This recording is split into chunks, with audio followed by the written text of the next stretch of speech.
A rodada do Campeonato Brasileiro começou no final de semana. O jogo isolado entre Red Bull, Bragantino e Flamengo terminou com um empate de 1-1, e esse resultado deu nos rubro-negros, em grande parte da torcida do Flamengo, bater um desânimo, né? E agora o Flamengo não depende só dele, tem que torcer para o Internacional perder ponto. Mas o Inter vai jogar contra o Sport em casa, depois o Vasco, dois times que brigam contra o rebaixamento. Não vai perder ponto para essas equipes, né? Aí pega o Flamengo, mesmo que perca para o Flamengo, na última rodada joga contra o Corinthians em casa para ser campeão. Não tem mais jeito. Esse foi um discurso muito comum entre muitos torcedores do Flamengo desde a noite de domingo, né? Falaremos dos números, as estatísticas dessa partida entre Sport 2, Inter 1 em Porto Alegre. Na verdade, Inter 1, Sport 2 é o placar, né? Foi o placar. E os números que você vai ver daqui a pouco são, você sabe, do OneFootball, aplicativo que você pode baixar acessando o link que está aqui embaixo na descrição desse vídeo. O OneFootball, onde você encontra números, estatísticas em tempo real de jogos do futebol pelo mundo e, claro, dos campeonatos, jogadores técnicos, estatísticas em geral e partidas de futebol ao vivo com imagens. Isso mesmo. O Campeonato Francês, nesse final de semana estarei em duas partidas do Campeonato Francês, a 1 da tarde e às 5 da tarde, PSG em campo a 1, às 5 o Lyon, de Paquetá, o PSG de Neymar, e também mostro jogos ao vivo com imagens, claro, do Campeonato Alemão, a Bundesliga, esses com narração do Dudu Monsanto e os comentários do Guerra de Venza. Eu farei o jogo do PSG no sábado com o Robbie Porto e com o Marco de Vargas, a partida do Lyon. Detalhe, você faz o download depois do vídeo, quando o vídeo terminar, e confere no fim de semana, caso você ainda não tenha o OneFootball aí no seu celular. E também pode acessar pelo site, se você preferir, acessando o OneFootball, ok? Bem, os números você vai vendo aqui do meu lado e você vai perceber que o Inter, pela primeira vez nesse campeonato, nessa sequência de vitórias, agora o empate com o Atlético e a derrota para o Sport, então são 11 jogos, 9 vitórias, um empate, sem gols e uma derrota por 2-1. O Internacional, pela primeira vez, teve mais posse de bola do que o seu adversário e finalizou bem mais. Abel Braga destacou isso depois do jogo como algo positivo. É curioso porque o Abel Braga trabalha com uma equipe que se propõe a jogar com pouca posse de bola, sendo um time chamado mais vertical, como disse depois do jogo também o Jair Ventura, técnico do Sport Recife.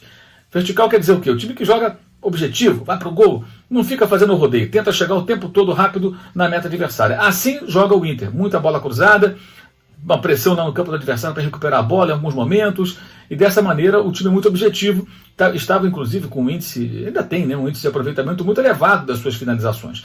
Dessa vez o Inter se viu numa situação inversa. Por quê? Aos 26 minutos, o Inter todo plantado no campo de ataque, não é a sua postura mais habitual, mas o Sport com 3 zagueiros no começo do jogo, chamando o Inter para o seu campo.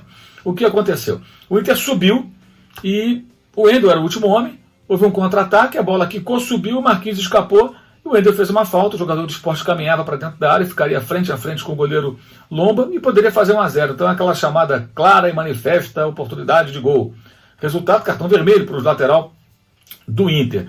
Então, com um pouco mais da metade do primeiro tempo, o Sport tinha um homem a mais. Mudou a postura do Sport, o time saiu um pouco mais, formou até em alguns momentos uma linha de 4 homens na defesa, saindo da sua formação inicial e foi para o ataque. E abriu o placar e fez 1-0 o Sport. O Inter reagiu rapidamente, empatou, e o Sport continuou tendo chances, tinha um homem a mais por muito tempo, e chegou ao segundo gol numa falha terrível. Não dá para saber se aquela bola saiu ou não, né? Não tem nenhuma imagem que mostre isso em detalhe. O bandeirinha estava bem colocado, ele achou que não saiu, tanto que ele não acionou o seu instrumento de trabalho. Mas o fato é que os jogadores do Inter não podem parar na jogada, achando que a bola saiu, o juiz não marcou, segue o jogo. Seguiu o jogo e o Internacional sofreu o segundo gol, o Sport meteu 2-1. E esse foi o placar até o final. O Inter pressionou muito, lutou muito, finalizou muito, porque o Sport também se fechou. Chamou o Inter para o seu campo e saía no contra-ataque, mesmo não tendo muitos jogadores de velocidade, criou várias oportunidades. E as desperdiçou.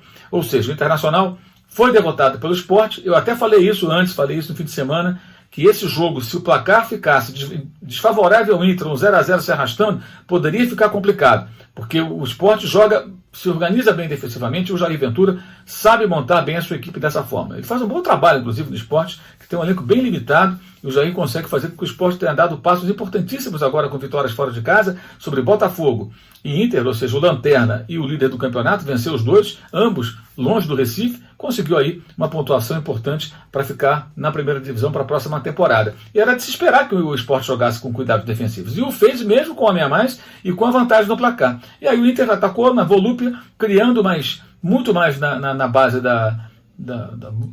né, da garra, da vontade, do que de forma organizada. Né? Até porque a situação era muito dramática, um homem a menos por muito tempo e a desvantagem no placar. E o Sport perdendo chance. O Inter todo aberto, mas faltava qualidade e velocidade para o Sport aproveitar essas chances que foram surgindo naturalmente. Com esse resultado, o que aconteceu? O Sport se afasta ainda mais da briga pelo rebaixamento e deixa com um tremendo pepino times como o Vasco. O Vasco perdeu para o Fortaleza 3-0.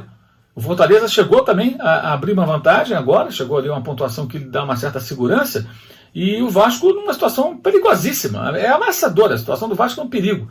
Está lá na zona de rebaixamento e joga domingo contra o Inter.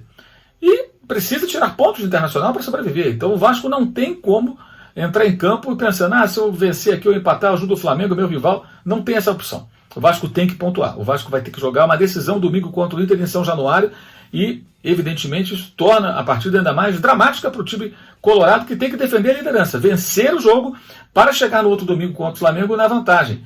Isso se o Flamengo não tropeçar diante do Corinthians no jogo das 4 da tarde. Agora, imaginemos, se o Flamengo vencer o seu jogo, ele passa o Internacional, põe 2 pontos à frente. E o Inter terá que vencer o Vasco para recuperar a liderança e entrar em campo podendo jogar pelo empate contra o Flamengo no outro domingo. Isso na disputa entre os dois, porque assim que terminou o jogo, eu escrevo sobre isso no meu blog no All Sport, inclusive, o link está aqui embaixo na descrição desse vídeo. O que aconteceu? No momento em que o Inter perdeu o jogo por 2-1, muitos torcedores do Flamengo nas redes sociais começaram a falar, fazendo conta, né? O Flamengo agora depende só dele e pode ser campeão contra o Inter no domingo. Pode ser campeão. Mas isso porque depois, nos jogos das 21h30 e das 21 horas, o São Paulo não passou de 1-1 com o Ceará e o Atlético Mineiro não passou de 0-0 com o Fluminense. São Paulo jogando em casa, o Atlético jogando no Rio de Janeiro, fora de casa. E esses 2 empates criaram uma situação em que, se o Flamengo vencer os seus jogos contra Corinthians e Inter, e se o Inter, no domingo, não derrotar o Vasco, o Flamengo será campeão domingo contra o Inter. Então a coisa virou completamente. O Flamengo ainda é o segundo, mas tem a possibilidade de ser campeão antecipadamente. O Inter também.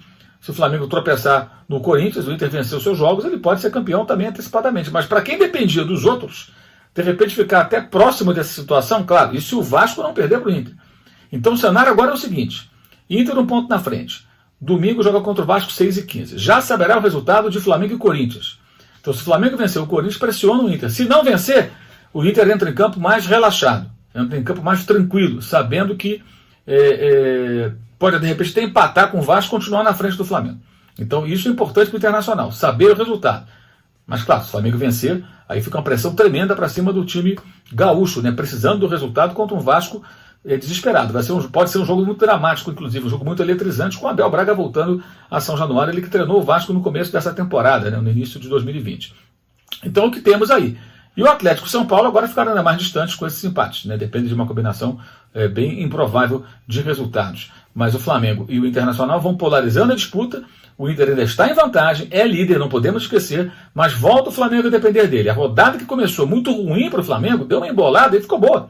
Ruim porque o Flamengo teve muitas chances contra o Red Bull Bragantino, não venceu, ficou no 1-1 e de repente, com esses 3 resultados, vitória do Sport, principalmente, claro, sobre o Internacional em Porto Alegre. Empate sem gols no Maracanã entre Fluminense e Atlético Mineiro. E o empate 1-1 entre São Paulo e Ceará no Morumbi. Esses resultados criaram um cenário muito favorável para o Flamengo. E até a derrota do Vasco por 3-0, de certa forma, aumentou a responsabilidade vascaína. O Vasco vai ter que jogar uma decisão e, claro, se conseguir atrapalhar o Inter, vai ajudar o seu grande rival. Foi o que aconteceu. Embolou o campeonato, ficou uma confusão danada e teremos aí uma projeção para o final de semana muito dramática com esses jogos no domingo. Flamengo e Corinthians no Maracanã, 4 da tarde, 6h15, São Januário.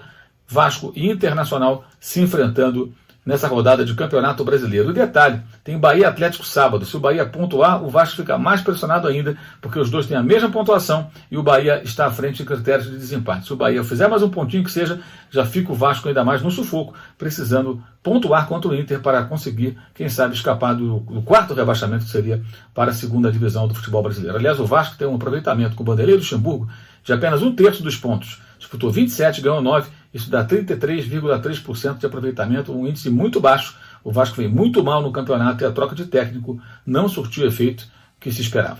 Saudações.